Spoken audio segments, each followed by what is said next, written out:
GPT properly. You can go from a result like this to a result like this in one prompt. When used correctly, this really is the biggest unlock in output quality that casual users and even more advanced ones can achieve within ChatGPT. You just need to know what to put into those two little magical fields, and that's exactly what this video is going to show you. So I'm going to give you a brief overview of what's going on in there, then we're going to talk through step by step how to use these fields to get the best results possible, and then I'm going to give you a formula on how to navigate it with some examples that you can copy paste right into it. So first things first, they launched this feature, and ChatGPT enthusiasts have been waiting for this since a while because, as you might know, context is the thing that generates quality outputs. And what this really is a super user-friendly way to add context to your prompts. So accessing it is very simple. 3 dots, settings, beta features, and turn on custom instructions. After you've got that, you can close the window and reopen this, and it says custom instructions. All right, so now we have these two fields, and the big question presents itself: what do we put in here, and what does this actually do? Well, as mentioned, this is just a different way of adding context to your prompt. And concretely, the first one is here to specify your personal context, so anything that touches you. And the second part is responsible for modifying the outputs of ChatGPT. And don't worry, I'll tell you exactly what to write into these in a second here and show you how to customize that. But in order for you to do that properly, you actually need to understand what's going on here. And therefore, I'm gonna give you a visual description of what this context means. So picture this.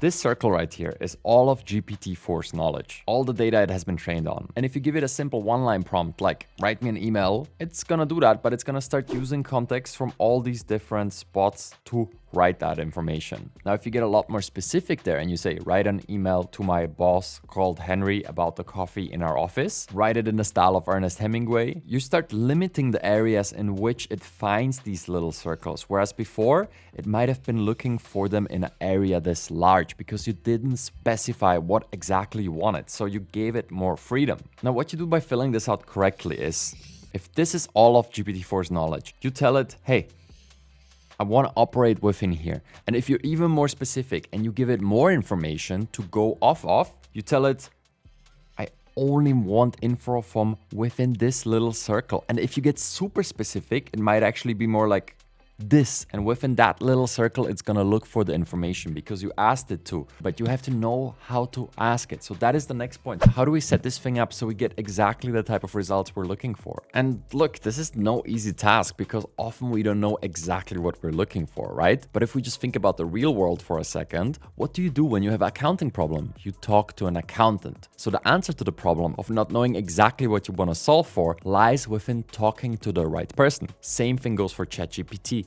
You gotta talk to the right persona. And there we enter the territory of a discipline within prompt engineering called persona modeling, where you lay out all the details in a very specific way. So you talk to a specific person and all the results that you get are specific to that person. So if you check out this Notion page I have right here, these are the exact instructions you would want for a digital marketer. Now look at how specific these are, right? We specify the profession, the current projects, specific interests, values and principles, and so much more. And these have been carefully crafted because since the day of the release, we've been preparing a framework for you guys to use within ChatGPT. And this is not something that we spawned over the last week. We've been wrestling with this idea of persona modeling at a very high and very precise level since months now. So a lot of the work that has been done, we just repurposed here, and I'm giving it to you right here. So check it out. You go into custom instructions, you post the first part, and then part 2 has been crafted for the second part, which asks, how would you like ChatGPT to respond? Well, right here, we would like to specify the response format, the tone, detail level, types of suggestions, and much more.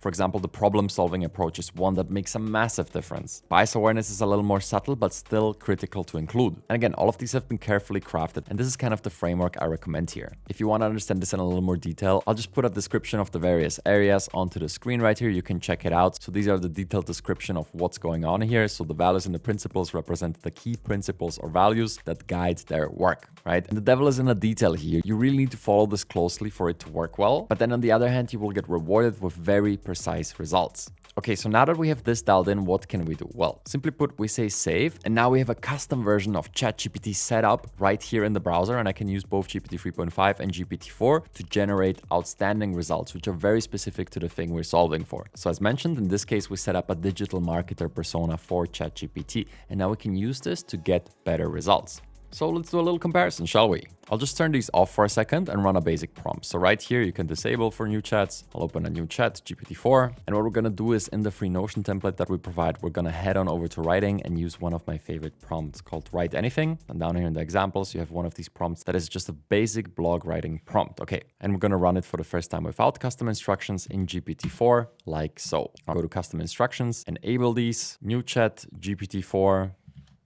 run the same prompt. And as you can see right here, the differences couldn't be any more different. Important point here is look at the structure, look at the vocabulary, look at the tone of this thing. So folks, it's time to stir things up. Catch you there, fellow Earthlings. It's these little snippets that in my opinion are just a little too much. This is not really dialed in. And a lot of these parts are just very ChatGPT typical. Like picture this, or here's the cherry on top. Whereas this result is way more formal. And the reason that is because in the custom instructions, we told it to do exactly that. So if you look over here, it says tone, maintain a professional tone that balances friendliness and formality.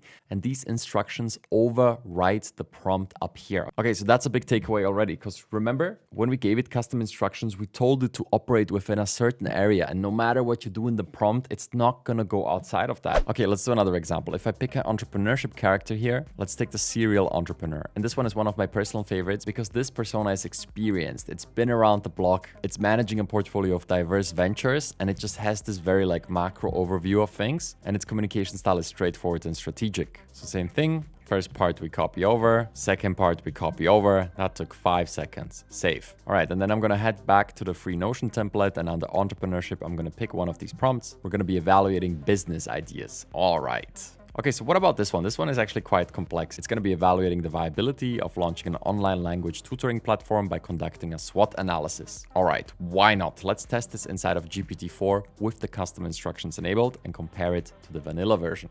Okay, and again, second chat, custom instructions off, new chat, and we run the same prompt. And here it doesn't take an expert to see the difference right away. So let's have a look at the SWOT analysis. Okay, so as you can see on the left side, we have custom instructions on, and on the right side, they're off. So what the entrepreneur really did here is it concisely gave you the essence of what's happening here. It gave you the information and no extra words around it, right? Something I personally would prefer when doing a SWOT analysis. So now let's look at the content of these points. Unlimited geographical reach, flexibility, and affordability. A platform like this has the advantage of being accessible to users worldwide. Users can learn at their own pace and according to their own schedules. In many cases, online tutoring can be more affordable than in-person instruction. Fair enough. What does our seasoned entrepreneur say? Potentially scalable business model due to online nature, same as over here. Lower overhead costs compared to physical institutions. Aha, see, he's thinking about the finances and the business side of things, because that's what the persona is set up to be.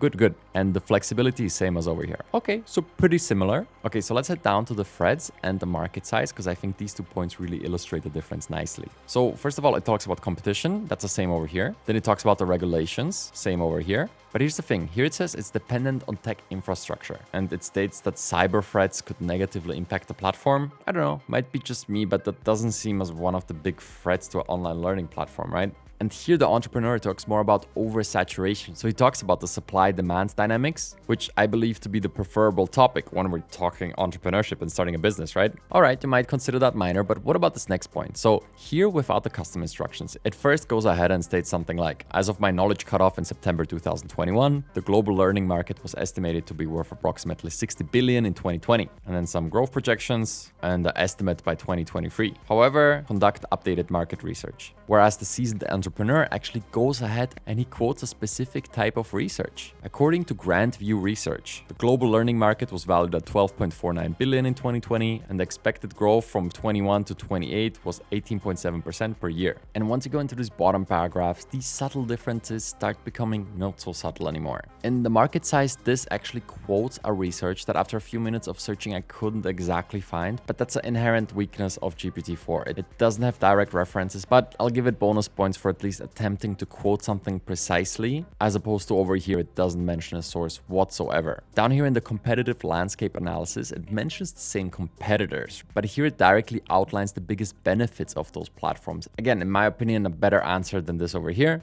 And then in the end, there's just an extra idea in here, plus the conclusion gives you actually an actionable step in the end that you could continue with. Whereas this just gives a generic ending. So as you can see, sometimes it's subtle, but the deeper you go and the more it really matters that your results are not a 3 out of 10, but a 6 out of 10 or a 8 out of 10 every single time, the more you will want to go into these custom instructions and specify exactly what you need. Because when we look at the serial entrepreneur, everything that we just saw reflected in the answers, you're going to find in here, right? Checks and balances. Please cross-verify market data and trends. Resource references. Reference reliable industry reports and credible news sources. It at least tried, right? If we had plugins on, this would perform a whole lot better, and you can do that. Logical analytical approach and concise and action-oriented responses we actually saw all over the place. So overall, I would rate this as a 7 out of 10, whereas this is more of a 3 out of 10, and this is the experience you're going to have across the board. If you specify the following characteristics within your custom instructions and you do it well, so that is an important one, right? So if you're specifying the professional role,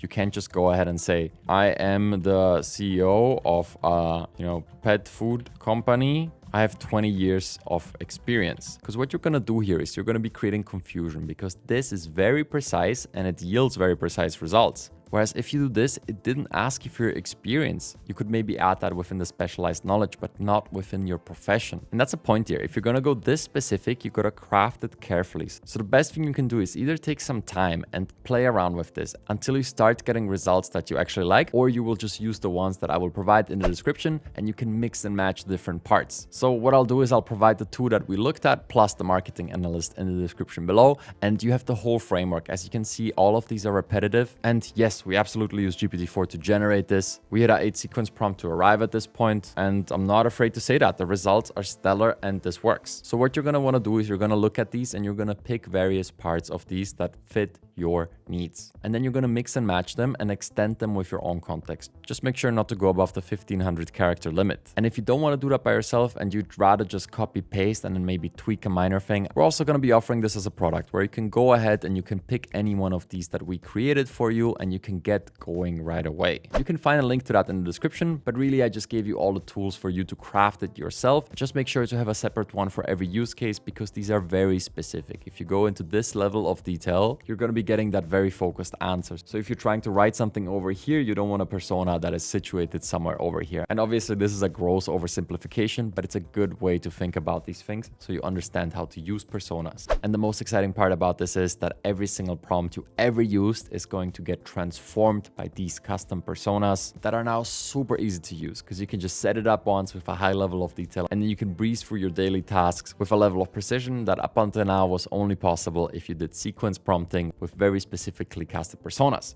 I hope this was helpful. If you have any questions, I'm happy to help you out in the comments below. And if you enjoyed this content, chances are that you would love this video with some advanced prompting techniques to which you can also apply personas. And now that you know the secret to better results, go out there and experiment.